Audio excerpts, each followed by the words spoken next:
From cleaner air to creative decor, there are so many benefits of having indoor plants around your house.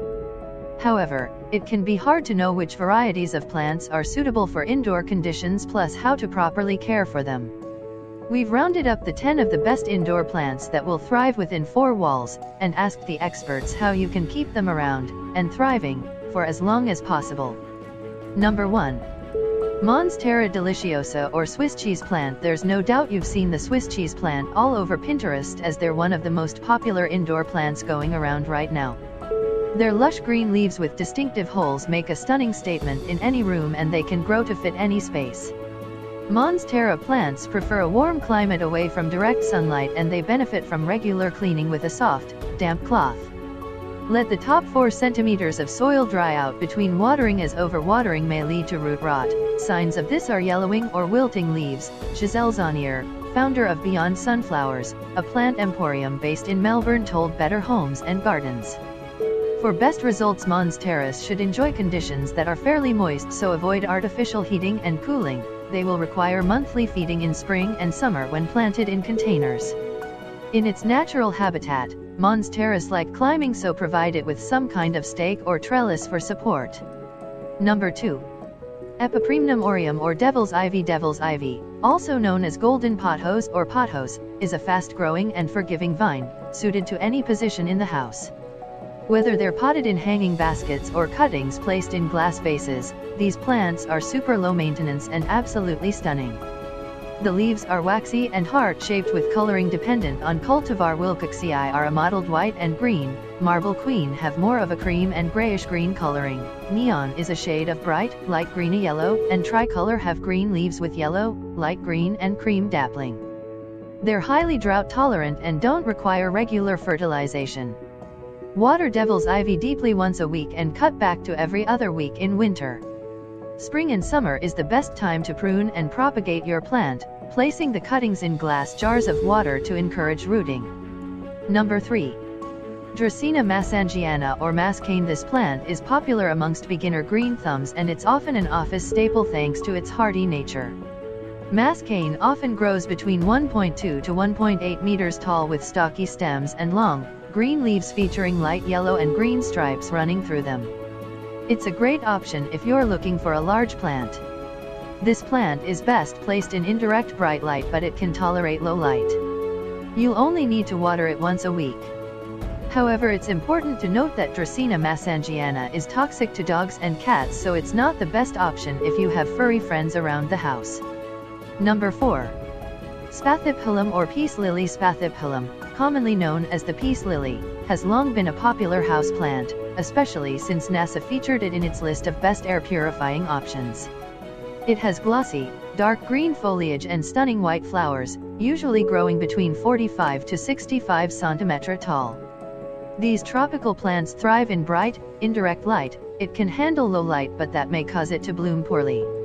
A peace lily will usually only need to be watered and misted once a week in warmer months, less often in winter. They hate soggy or wet soil, and they're prone to root rot, so let the plants dry out a bit between waterings. Be sure to wipe down the foliage to prevent dust from building up. Make sure it is kept away from pets or children who may be tempted to chew it, as the plant is poisonous and may cause severe discomfort if ingested. Number 5. Bromeliad. Don't be intimidated by the bromeliad.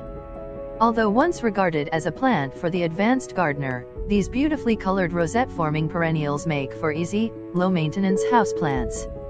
When indoors, they need medium to bright light, but not direct sunlight, and do well in shallow pots with fast drainage. You can water the plant by filling the central cup, otherwise known as the tank, of the plant once a week during the warmer months and less during winter. Make sure you flush it on a regular basis to prevent water stagnation. As they are not heavy feeders, you can drop a slow-release fertilizer into the cup of the plant or mix it into the soil, once a season.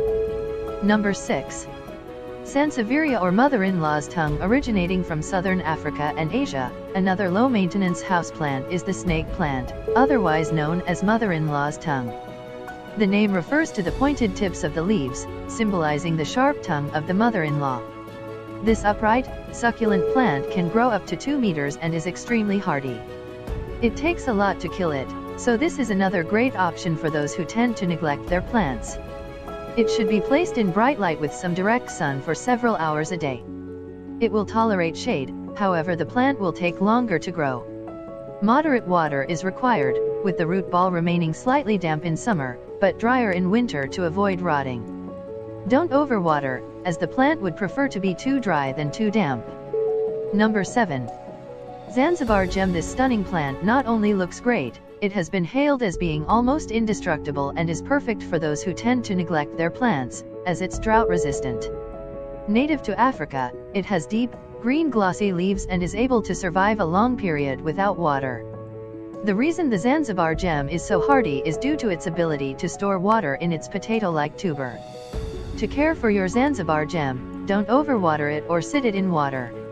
In fact, it thrives on neglect and prefers you don't water it too often. Once a month is enough. It's best placed in a bright to light shaded area, however it will tolerate a shady spot, but will just take longer to grow. Keep it out of direct sunlight as the plant can burn. You can add a slow-release fertilizer in spring and repot if you notice the roots starting to bulge. Number 8. Anthurium. Andraeanum. These popular indoor plants are originally from Colombia and feature long, dark green leathery leaves and produce beautiful, red, pink, and white heart-shaped flowers that can last for weeks. The flowers are actually spathes, which are a leaf-like bract that surrounds a cylindrical spike. In order for the plant to bloom, it requires bright light, but not direct sun. It can grow up to 45 centimeters high and soil needs to be kept evenly moist from spring to autumn and slightly drier in winter. The Anthurium benefits from being fertilized every 2 weeks in spring and summer with a high phosphorus liquid fertilizer. Number 9. Maidenhair Fern. If you're prepared to give a maidenhair fern the TLC it needs, then it can make a beautiful addition to your home. They have feathery, light green leaves with soft shiny stems and they make a great hanging plant. Not only do they look fragile, maidenhair ferns truly are the Goldilocks of the plant world when it comes to care instructions. They require not too much light, but not too little, growing well in a warm spot with a bit of humidity. DIY a rainforest environment by placing a saucer filled with pebbles beneath the potted plant. Fill the saucer with water to just below the top of the pebbles, and as the water evaporates, it creates a humid microclimate around the plant. Number 10. Ficus elastica or rubber plant with shiny leaves in shades of dark green and burgundy. The rubber plant or rubber fig is trace on trend when it comes to house plants. It can either stay small in a little pot or be encouraged to grow into a large indoor tree. It's a hardy, temperature-resilient option that likes bright, indirect light with weekly watering in warmer seasons, and in colder seasons it can survive on monthly or fortnightly watering. Thanks for watching. If you like this video, please hit like, share and subscribe. If you have suggestion for new video, leave a comment. See you in next video.